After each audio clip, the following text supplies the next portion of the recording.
मैं अनाथ हूँ। काम की तलाश में मैं 2 दिन से कुछ खाया नहीं है। बहुत भूख लग रही है। कुछ खाने को मिल जाएगा तो।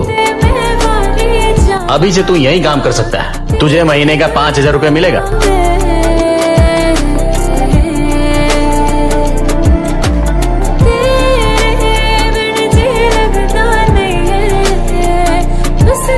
बड़ी कंपनी में छोटी नौकरी करूंगी और पापा का बहुत ख्याल रखूंगी।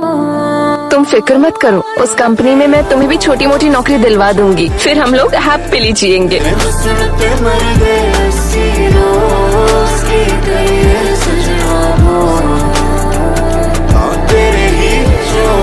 मेरी छोटी सी जिंदगी में एक बड़ी नौकरी है। करोगी क्या?